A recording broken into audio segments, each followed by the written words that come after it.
Valery Semyonovich sat calmly and relaxed in his armchair, watching television. He had been working as a surgeon in a small district hospital for 4 years. He was allocated a tiny apartment on the second floor of a wooden house, but it had running water and heating.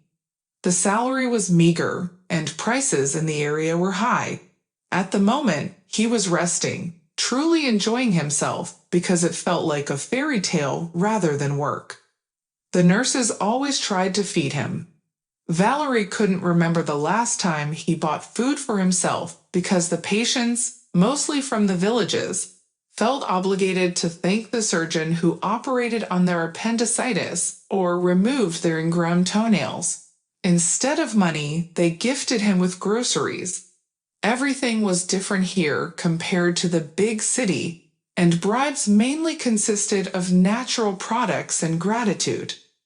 Valery didn't refuse them because the people here were kind and sincere, and it would be deeply hurtful to reject their offerings. Once upon a time, Valery Semyonovich worked at a prestigious clinic in a big city. He was a young and ambitious surgeon, full of hopes for the future. However, as it turned out, that was not enough for a good life. As the chief physician told him when he asked to be fired, people without connections and pedigree are not needed here. All of this happened because Valery carelessly fell in love with the chief physician's daughter. Though at the time they started dating, he didn't know she was his daughter. He found out after her father came to his house early in the morning and angrily pulled the girl out of his bed. Despite the fact that she was already 25 years old at that time, her father didn't mind. Honestly, Valery Semyonovich couldn't imagine how all of this would end. He thought such situations were a thing of the past back in the 90s and couldn't repeat themselves now. But as soon as he arrived at work, he was immediately summoned by the chief physician and asked to write a resignation letter. Valery was shocked and didn't understand where this sudden request came from. The chief physician told him, "Write it yourself if you don't want me to find a reason to fire you. Maybe you suspect me of stealing prescription drugs or something else." Valery looked at the chief physician, took a sheet of paper, and asked, "Well, can I know what this is all about? I don't think I've done anything wrong." The chief physician laughed and replied, "No, of course, who needs someone like you without connections and pedigree? Who are you anyway? Just pass by." Valery experienced a sudden enlightenment. He confidently stood up and struck the chief physician in the jaw with force, without waiting for him to fall, and walked out of the office. Later, he realized that the chief physicians would never forgive him. Valery wandered without a job for 2 months, and everyone turned a blind eye. No one wanted to hire him. Even those who previously tried to seduce him and bring him to their side. Therefore, when Valery was offered a job at a women's prison hospital, he simply had no choice. The 3 years he spent there, he would never forget. Valery had seen and heard many things in his life, but when he encountered the reality of prison, he was simply stunned. Women were the most vicious creatures on earth. It was unclear how they behaved in prison. They constantly fought, engaged in dark dealings, beat each other in groups. And amidst all of this, they managed to get pregnant, poison themselves, and cut themselves. Valery had many patients, but he would never forget one of the first ones. She was brought in after a fight, severely wounded.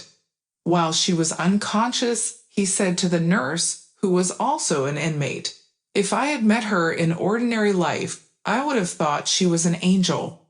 What's wrong with them?" And the nurse just smirked and said, "Beware of God, that's Sonia, a bitch. She gave her child to an orphanage and then married some rich guy. He put everything in her name, and she killed him. And now she's the one who starts all the fights, bumps heads with people, and then happily watches them rot in prison. Everyone here already knows to be cautious around Sonia. Valerie was in complete shock. He spent the whole night by Sonia's side because one of her wounds concerned him greatly.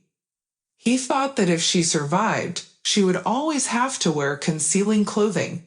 But of course, that was only if she found the money for plastic surgery. In the morning, she was taken to the central hospital. A convoy accompanied her, and unlike before, when 2 people escorted the patients, this time there were 4. Valerie just shook his head. Here's a delicate creature, he thought, and settled back comfortably. Today was his duty shift. Not much happened usually. Law-abiding citizens usually waited until morning and then called for an ambulance. He thought he might have dozed off a bit, but an annoying siren sound woke him up. Valerie stood up and looked out the window. An ambulance had rushed into the hospital yard. Something serious must have happened. However, since the maternity ward was on the ground floor, he sat back down, assuming someone must be in labor. But if his assistance were needed, they would call for him. He chuckled to himself. Yes, a calm and measured life relaxes a person. I just need to get married, then grow a belly, buy a used foreign car. Wait, I already have a car, and it's quite good. I bought it when I first started working in the big city. Quick footsteps could be heard down the corridor. They were getting closer, which meant they were coming for him. The door swung open. Valerie Semyonovich, hurry. It was a man. They brought someone from a car accident. It's bad. Lenovka widened her eyes. She had only graduated from medical school 3 months ago, so her eyes widened frequently. They say the car was really fancy. If it had been a little simpler, the guy would have been dead. But you can tell just by looking at him. He's wearing boots worth 3 of my paychecks. And he has a Perseus ring. Lenovka got to the point. Oh, Valerie Semyonovich. The paramedic said he's a VIP. Valerie rushed to the observation room. There was already a doctor from the maternity ward and 2 more nurses.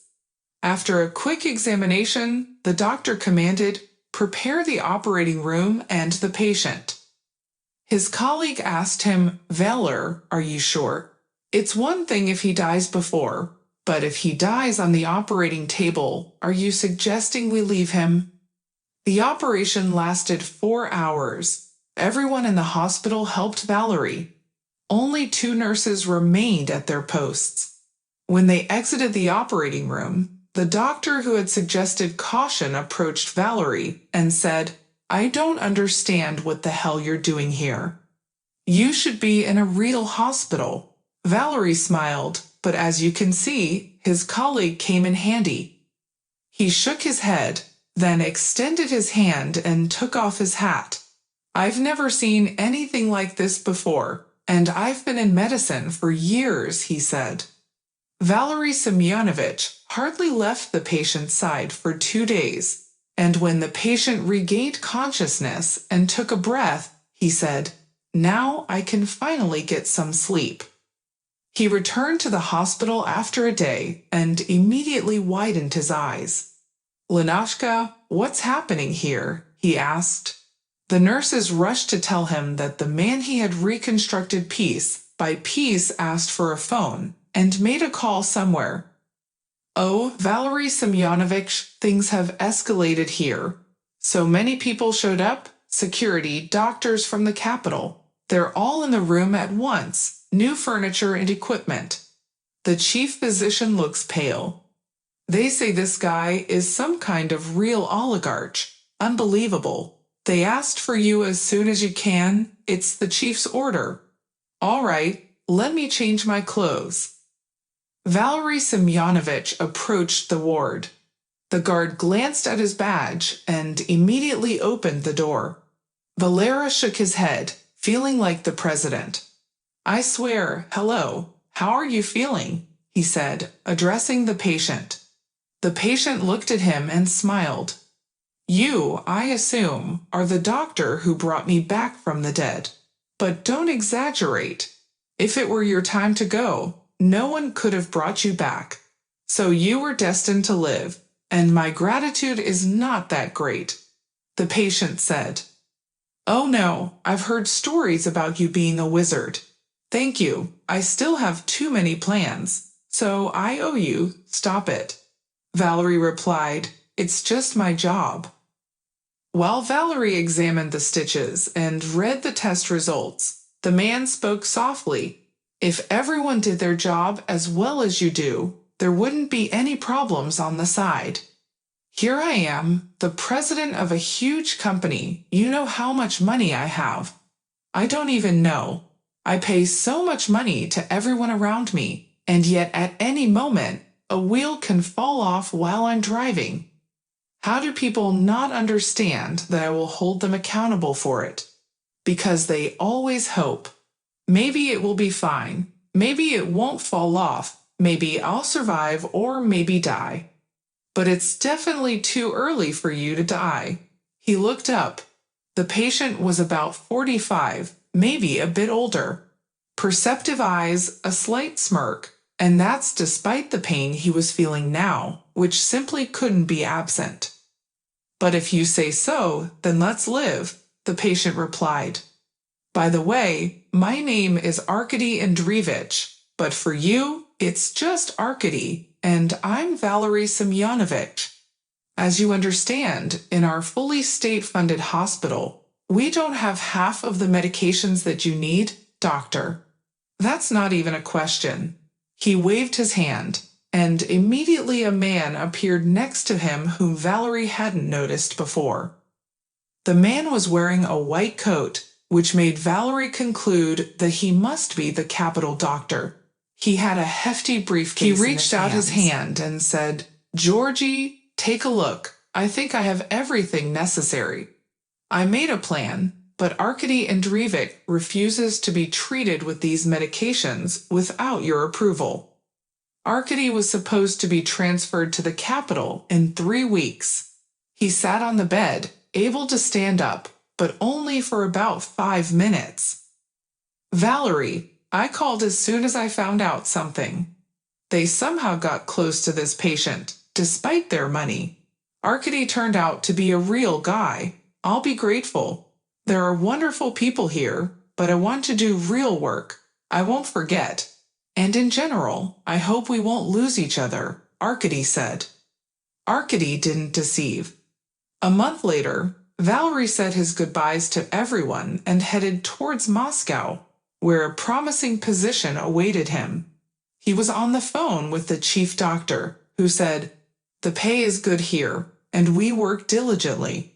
People from all over Russia come to us. So be prepared to utilize all your knowledge. Valerie was ready. This was exactly what he wanted. Half a year passed. Valerie managed to meet with Arkady only twice. The first time, they simply took a walk and talked since Arkady was still on medication. But the second time, they had a proper celebration, drank, and had a heartfelt conversation. One evening, Valerie received a phone call. He smiled because the melody was the same one they chose together when they were depleting their supplies at the bar. Every time Arkady called, Valerie felt like laughing because it was the flight of the bumblebee playing. Neither of them could remember why they chose that tune, but they stuck with it. Valera, my friend, hello. So if you're calling, something happened? Arkady said, laughing. I'm in love. Well, almost in love. There are, of course, some complications, but I'm getting married. Despite his age, Arkady had never been married, and he had no children. He was deeply concerned about this matter and even contemplated asking. Well, it could have been different, but Katerina is pregnant. Do you know what that means to me? But congratulations to you. So the wedding is in a month. You're an honored guest. I'll send you the invitation. Valerie witnessed an extraordinary gathering of wealthy people. He only briefly encountered Arkady, who assured him that he would introduce him to his bride before the wedding. Valor, your opinion is important to me, so pay attention. Is everything okay? Is anything wrong? She's silent. All right, go already, Arkady said. About 20 minutes later, Arkady approached Valerie. Please welcome my Katanka, he said. Before Valerie stood a delicate creature. Despite being over 30, she looked stunning. Like an angel, and then Valerie felt a sudden shock. He handed a glass to someone and took a step towards the bride. He quickly grabbed her hand and pulled down the collar of her dress. The woman screamed. Arkady was indignant. What do you think you're doing? Underneath the collar was a scar, a noticeable and unattractive one. It was evident that someone had already tried to fix it, but it was still quite prominent. Arkady, I'm afraid I have to disappoint you, but your bride's name isn't Katerina, it's Sophia. The woman looked at him with horror-filled eyes and stepped back, only to be stopped by security. The most interesting part, she can never have children, never at all. After the knife attack, she served time in prison, where she served a sentence for the same wealthy husband that you were going to become. Arkady sat down next to Valerie on the restaurant step. Valerie turned to him and said, How are you? Well, all right. It's disappointing that I fell in love with a child that doesn't exist. Thanks, Valor. I don't know how I became such a fool. I always tested everyone, and then?